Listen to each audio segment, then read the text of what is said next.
जादू नगरी। कोल्हापुर गांव के लोग बहुत खुश थे क्योंकि गांव में मेला लगने वाला था। जिस गांव की सजावट सबसे अच्छी होती उस गांव को इनाम मिलता था। इसलिए आस पड़ोस के सभी गांव वाले मेले के लिए अपने अपने घरों को सजाने लगे। गांव के मुखिया जी ने गांव को सजाने की तैयारी बच्चों के सुपुर्द कर दी थी। परी, डियाना और राजू फूल दीवारों पर सजा रहे थे, जबकि सैम का कोई अता पता नहीं था कि वो कहाँ है। ये सैम कहाँ है? काफी देर हो गई, नजर ही नहीं आ रहा। अरे वो साथ वाले गांव की खबरें लाने गया है कि उन्होंने मुकाबले की किस हद तक तैयारी कर ली है। छोड़ो राजू, कुछ भी हो जाए जीतेंगे तो हम ही। हमारा गांव नंबर 1 आएगा, देख लेना तुम। अभी वो सब बातें कर रहे थे कि सैम दूर से भागता हुआ नजर आया। उसके रंग उड़े हुए थे, वो बहुत घबराया हुआ लग रहा था। वो करीब आया तो राजू उसे देखकर बोला, क्या हो गया? कोई जिन भूत तो नहीं देख लिया जो यूं भागे चले आ रहे हो? सैम कहने लगा, अरे भाई, जिन भूत से बड़ी बला देख कर आ रहा हूँ, तुम लोग यकीन नहीं करोगे। डियाना मुंह बनाते हुए बोली, पहेलियां मत बुझवाओ, साफ साफ बताओ। इतने में गांव वालों की चिल्लाने की आवाजें आने लगती हैं। भागो यहाँ से, वो आ गया है, शाका आ गया, भागो भागो जल्दी करो। परी और बाकी दोस्त हैरत से इधर उधर गांव वालों को भागते हुए देखते हैं। ये शाका कौन है और ये गांव वाले इतना डर क्यों रहे हैं आखिर? परी सोचते हुए बोली, नाम तो कुछ सुना सुना लग रहा है। शाका कौन है वैसे ये? सैम जोर से चिल्लाया, अरे मैं इसी के बारे में तो बताने आ रहा था। ये शाका वही बला है जिसकी कहानियाँ हम बचपन में सुना करते थे। वो हर 10 साल बाद मेले के दिन आता है और सब कुछ तहस नहस करके चला जाता है। सैम अभी ये बता रहा होता है कि दूर से एक बड़ा सा बगोला उड़ता हुआ नजर आया, जो करीब आने पर एक बहुत बड़े राक्षस जैसा दिखता था। वो चारों के चारों जल्दी से एक दरख्त के पीछे छुप जाते हैं। इस शाका को हम अपने गांव को तबाह नहीं करने देंगे, कुछ तो करना ही पड़ेगा। शाका ऊंची आवाज से कहता है, मैं हूँ शाका, मैं हूँ बड़ा ताकतवर, आया हूँ जादू नगरी से, मेरा कोई मुकाबला नहीं। सब कहाँ छुप गए हो? गाँव वालों, 10 साल बाद आया हूँ, मेरा स्वागत नहीं करोगे? शाका हाथ के इशारे से एक तरफ के सारे दरख्त गिरा देता है। वो चारों ये देखकर हैरान रह जाते हैं। अरे ये शाका तो बहुत ही भयानक है, बहुत बड़ा जादूगर लगता है। इसे यहाँ से बाहर निकालना तो नामुमकिन लग रहा है।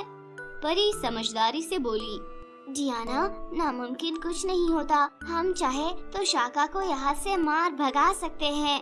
परी ठीक कह रही है, हमें कुछ न कुछ तो करना पड़ेगा, वरना शाका यहाँ तबाही फैला देगा। अरे हमें कोई जादुई लाइब्रेरी जाना पड़ेगा और वहाँ से कोई किताब ढूंढकर शाका का इलाज करना होगा। जादुई लाइब्रेरी यहाँ से काफी दूर है, जल्दी भागो यहाँ से, इससे पहले कि वो शाका हमें देख ले। वो चारों वहाँ से भागकर जंगल के अंदर बनी जादुई लाइब्रेरी में आ जाते हैं। हम सबको अलग अलग होकर किताब ढूंढनी पड़ेगी। सैम, तुम इस तरफ की किताबें देखो। राजू, तुम ये जो सामने पड़ी है इनको पढ़ो। मैं और परी ये आखिर वाले रेक को देखते हैं। वो चारों वहाँ घूम फिर कर मुख्तलिफ किताबें देख रहे होते हैं कि अचानक एक बूढ़ी औरत अंदर दाखिल होकर कहती है, इस जादुई लाइब्रेरी में सिर्फ अच्छे और मन के सच्चे लोग ही कदम रख सकते हैं। प्यारे बच्चों, यहाँ क्या करने आए हो? ए मेहरबान खातून, हमारे गांव पर शाका ने हमला कर दिया है। हम उसी मुसीबत का कोई उपाय तलाश करने आए हैं। क्या आप हमारी मदद कर सकती हैं? सैम परी से सरगोशी में बोला, ये डियाना इतनी मौसम कैसे हो गई? परी ने कहा, चुप रहो सैम। वो बूढ़ी औरत एक शेल्फ से एक पुरानी किताब डियाना को देती है और वो सब उसका शुक्रिया अदा करके बाहर आ जाते हैं। राजू किताब खोलकर पढ़ता है, किसी भी राक्षस को मारने के लिए सबसे पहले उसकी जादुई शक्तियों को खत्म करना पड़ेगा उसके बाद उसको उसके असल रूप पे लाने के लिए उस पर एक मंत्र पढ़कर फूंकना पड़ेगा। फिर वो किताब परी को देकर कहने लगा, ये मंत्र याद करने वाला काम तुम कर लो, मुझसे नहीं होते ये पढ़ाकू बच्चों वाले काम, बाकी हम तीनों संभाल लेंगे। वो चारों प्लान बनाकर शाका के इर्द गिर्द इकट्ठे हो जाते हैं। शाका उन्हें देखकर हंसकर कहने लगा, अरे अब बच्चे शाका के मुकाबले पर आएंगे। तुम बच्चों को तो मैं चोटी की तरह मसल दूंगा। हा हा हा। सैम जोश में आगे बढ़ता है तो शाका उसे उठाकर जोर से फेंक देता है। सैम कराहने लगा, हाय मेरी खूबसूरत नाक तोड़ डाली तुमने, इसका हिस्सा तो तुम्हें देना पड़ेगा शाका। राजू एक बड़ा सा पत्थर उसकी तरफ फेंकता है, मगर शाका उस पत्थर को हाथ के इशारे से वापस राजू की तरफ भेज देता है। अब आगे आगे राजू और पीछे पीछे पत्थर। राजू बोला, अरे परी दियाना कोई तो बचाओ, ये शाका तो बड़ी चीज है, इस बेजान से पत्थर को मेरे पीछे लगा दिया है जो आज मेरा सर फाड़ देगा।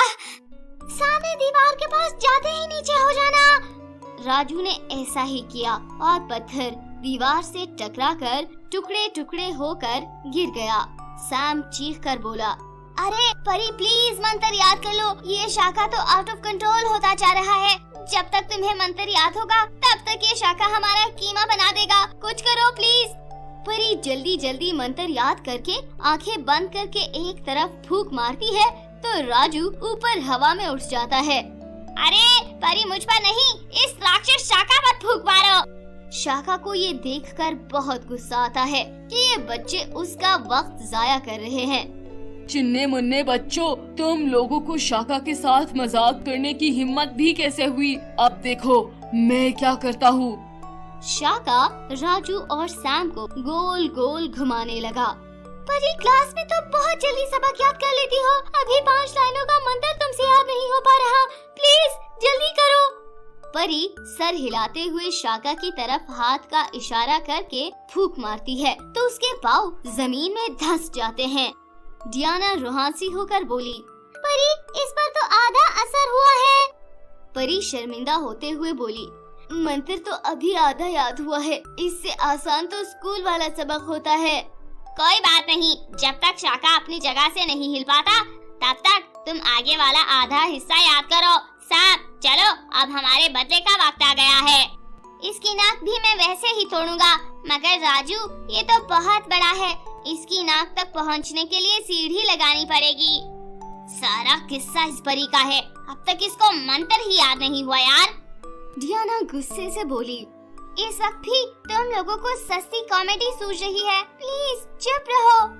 इतने में परी पूरा मंत्र याद कर लेती है और एक छड़ी का रुख शाका की तरफ करके जोर से फूंक मार देती है और उस बार मंत्र का असर हो ही जाता है। शाका चीखने लगता है और उसका कद आहिस्ता आहिस्ता कम होते होते एक साधारण आम से इंसान जितना रह गया।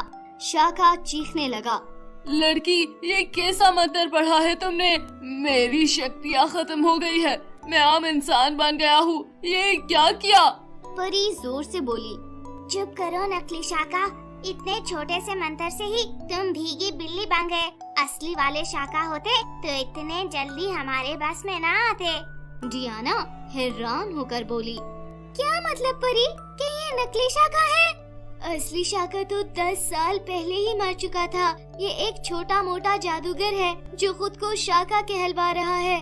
वे जादूगर कहने लगा, हाँ मैं शाका नहीं हूँ, मगर मुझे उसकी तरह बनने की बहुत इच्छा थी, इसलिए मैंने दिन रात की तपस्या करके उसके जैसा रूप इख्तियार किया, मगर तुम छटान बार की लड़की ने मुझे जादूगर भी ना रहने दिया। अब तो मेरे पास कोई शक्ति भी नहीं बची है। सैम बोला, नकली शाका, मेरी खूबसूरत नाक की हड्डी तोड़ दी तुमने। दिल तो कर रहा है कि तुम्हारा नक्शा बिगाड़ दूं, मगर छोटा हूँ ना, इसलिए इज्जत दे रहा हूँ तुम्हें। डियाना कहने लगी, शाका के डुप्लीकेट जादूगर साहब, अब आप यहाँ से खुद जाएंगे या उसके लिए भी हमें कोई मंत्र पढ़ना पड़ेगा? वो जादूगर जल्दी से भागते हुए गांव से बाहर भाग जाता है। राजू चीख कर बोला, नकली शाका, दोबारा यहाँ कभी मत आना। और फिर वो चारों हंसने लगते हैं।